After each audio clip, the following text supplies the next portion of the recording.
Unacademy. Let's crack it. तो नमस्कार दोस्तों, स्वागत है एक बार फिर से आप सभी का पाथफाइंडर के इस प्लेटफॉर्म पर। और इस बार आपके लिए एक बहुत ही बड़ा सरप्राइज है। We have with us miss Kanika Goyal, जिन्होंने यूपीएससी 2022 के एग्जामिनेशन में AIR 9 हासिल किया है। तो सबसे पहले ma'am, welcome to the platform. And I know कि आप बहुत ही ज्यादा बिजी स्केड्यूल में चल रही हैं, but we are really really thankful कि आपने हमें अपने इस कीमती समय में से कुछ 8-10 मिनट दिए हैं। सो बच्चों, आपके लिए ही हम लोग हमने मैम को इनवाइट किया है। एंड इस सेशन में बेसिकली हम लोग इनकी स्ट्रैटेजी के बारे में डिस्कशन करने वाले हैं। और ये भी आपको बता दूं कि ये इन्होंने इस बार इनका दूसरा अटेम्प्ट था जिसमें कि इन्होंने इस रैंक को प्राप्त किया है। तो इनके पहले अटेम्प्ट की स्ट्रैटेजी के बारे में बातचीत करेंगे और इन्होंने अपने स्ट्रैटेजीज में क्या सुधार लाए दूसरे अटेम्प्ट में, जिससे कि इन्होंने इतना बेहतरीन रैंक प्राप्त किया है, इसके बारे में बातचीत भी करेंगे। But before that let us talk to ma'am. सबसे पहले मैम, थोड़ा ब्रीफली अपने बारे में, अपने बैकग्राउंड के बारे में, अपनी एजुकेशन के बारे में प्लीज बताइए हमें।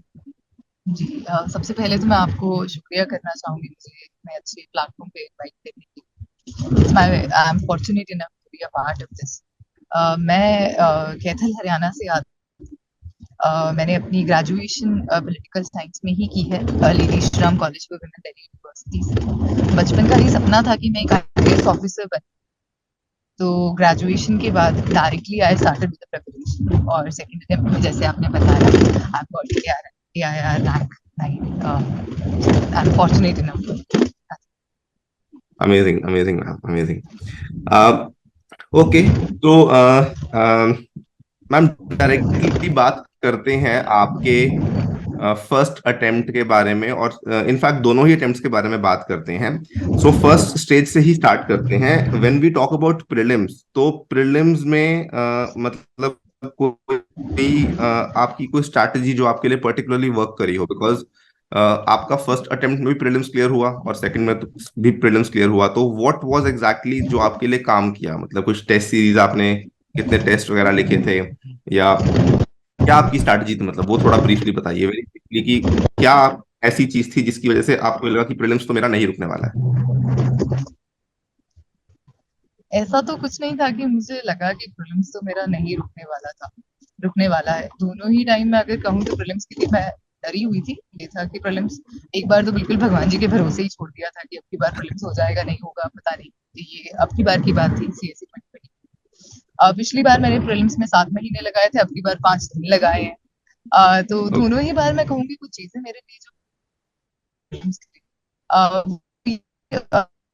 More on logic, on content, on analysis of the subject और बैकग्राउंड। जैसे कि अगर हम इकोनॉमिक के क्वेश्चंस लें जो प्रीलिम्स में पूछे जाते हैं, वो बेसिक इकोनॉमिक कॉन्सेप्ट से आते हैं कि RBI ये चीज कर सकती है या नहीं कर सकती है इस सिचुएशन। क्या RBI का ये रूल हो सकता है या नहीं हो सकता है। CSE 2021 में ऐसा कुछ एक क्वेश्चन था प्रीलिम्स के अंदर। तो अगर हम अपने बेसिक नॉलेज बेस को एक स्ट्रेंथन करके चलते हैं और चीजों को जब हम समझना शुरू करते हैं, हम उसी तरीके से समझते हैं, तो वो हेल्प करता है।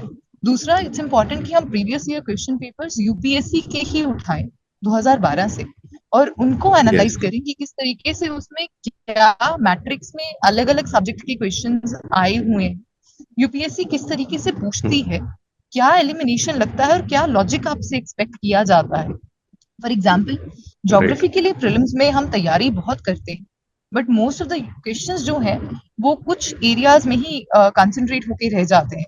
मैपिंग के क्वेश्चंस ज्यादा आते हैं या फिर साइक्लोन से बिल्कुल। रिलेटेड कुछ क्वेश्चंस हमें देखने को मिलता है, बाकी क्वेश्चंस बहुत कम आते हैं। बट तैयारी बहुत हेक्टिक रहती है अगर हम फंडामेंटल्स ऑफ ज्योग्राफी की बात करें, उसको समझना, और बहुत सारी हम कई बार फैक्ट्स और चीजों को याद करने की भी कोशिश करते हैं।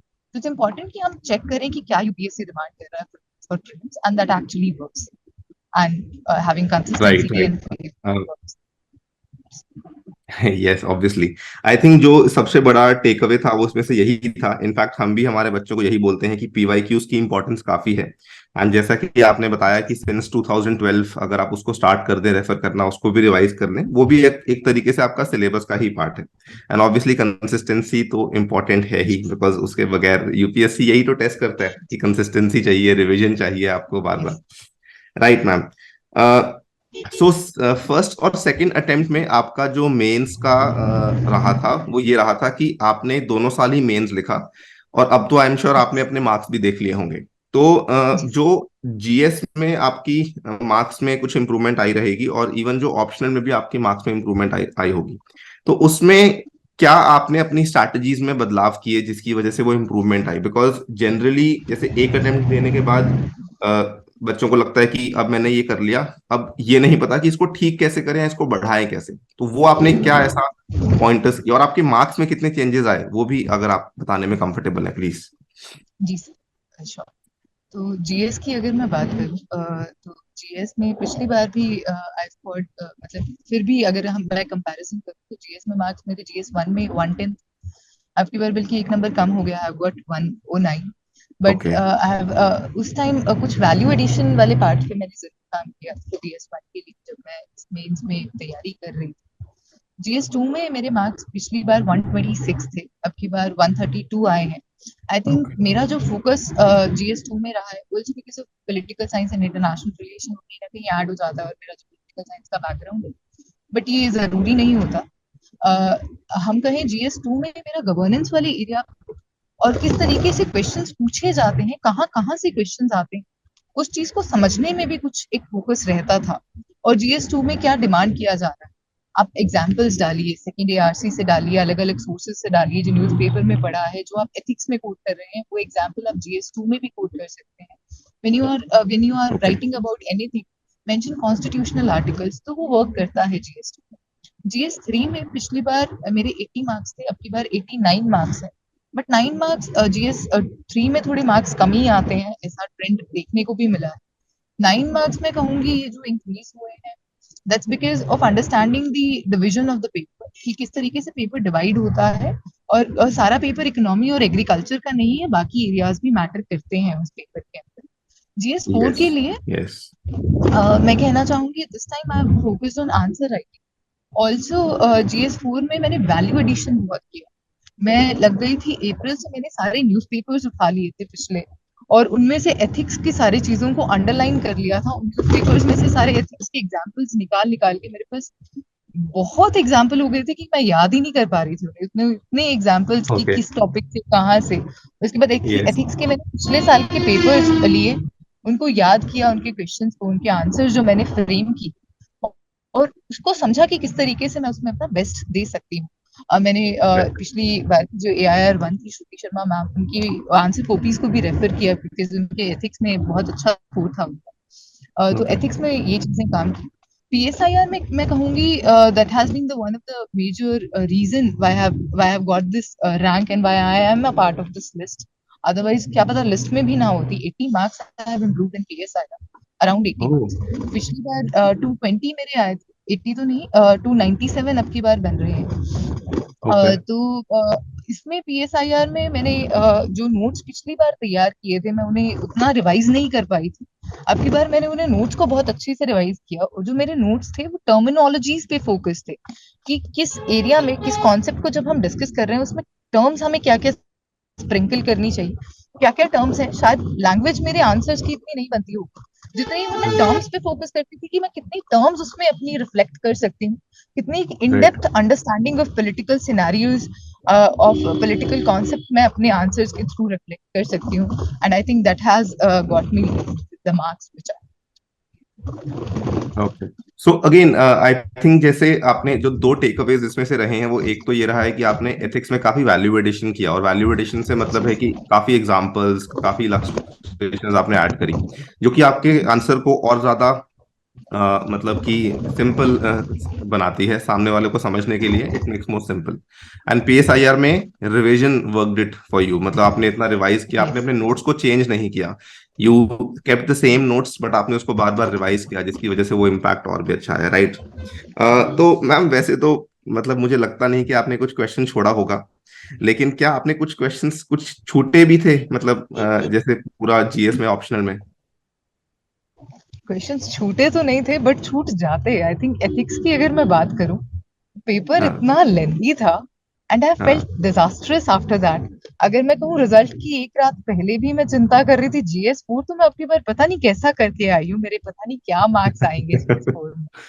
तो GS4 was one paper where I realized in the end कि मैं इतना तेज लिख सकती हूँ, कि हाँ। मैंने आज तक नहीं सोचा था कि इतनी तेज मेरी स्पीड हो सकती है, हैंडराइटिंग हो सकती है जो कि लेजिबल भी होगी। तो इट हाँ। मेड मी रियलाइज, मैंने कोई क्वेश्चन छोड़ा तो नहीं, but GS4 actually made me realise कि मैं तेज लिख सकती हूँ और इतनी स्ट्रेंथ है कि मैं पेपर को पूरा करूंगी किसी भी हालात में, चाहे किसी भी सिचुएशन में मैं।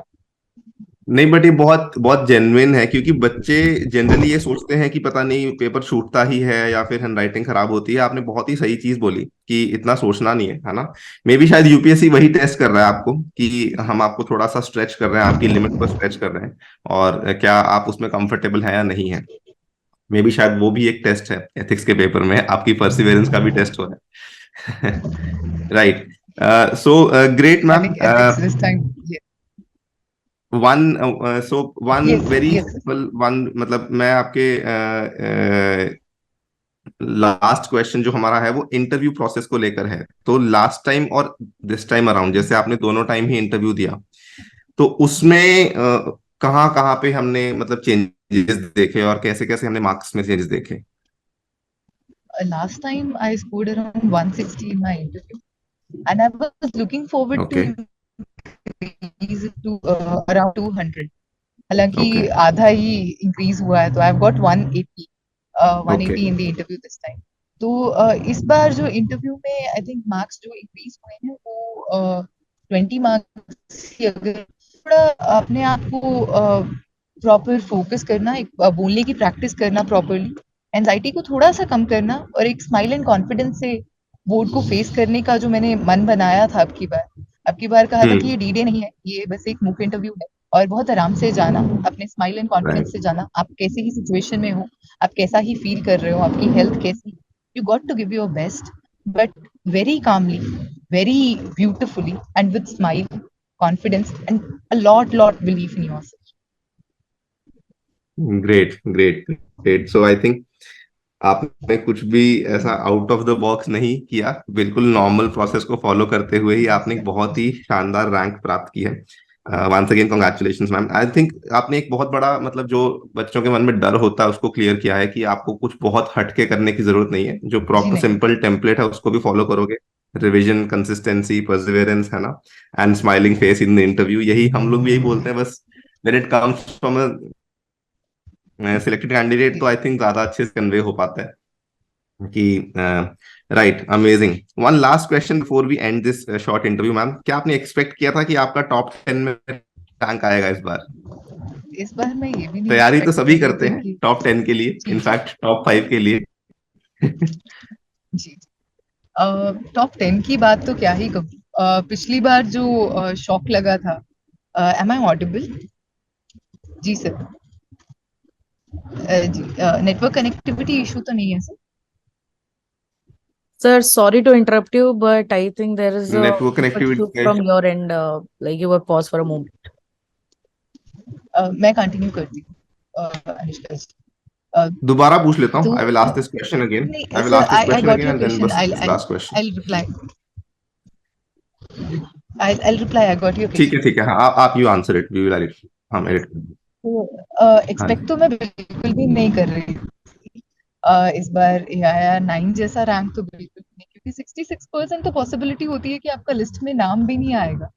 और पिछली बार जो शॉक लगा था, नाम एग्जैक्टली। नहीं आया था जब लिस्ट में, वो कहीं ना कहीं इनबिल्ट था। हाँ, मैं प्रीलिम्स की तैयारी नहीं कर पा रही थी, बार बार गीता का श्लोक जरूर रिमाइंड करा रही थी अपने आप को कि कर्म करिए, फल की चिंता मत करिए, और अपना अगले कर्म में आप लगे रहिए। बट प्रीलिम्स की तैयारी करनी बहुत मुश्किल थी मेरे लिए इस समय में, एंड आई थिंक भगवान जी ने मेरी अब की बार सुनी, और it's only because of God's blessing, only because of my grandparents who are blessing me from the heaven, and because of the support of my parents, because of all people who have stood up with me, I've got this rank, and there's very little contribution from my side, I see. Right right right. Great ma'am, great. मतलब काफी आपका अच्छा mindset है। Okay, it was great talking to you ma'am. Thank you so much, आपने हमें 10 minutes दिए I think हमने 1-2 minutes extra ही ले लिए. Thank you so much ma'am, thank you so much once again and congratulations to you and your family. We hope कि आप service में आके और भी अच्छा करें. Yes. Thanks a lot, sir. Thank you for inviting me to your platform. Thanks a lot, Thanks. Kanika ma'am, for Unacademy. Let's crack it.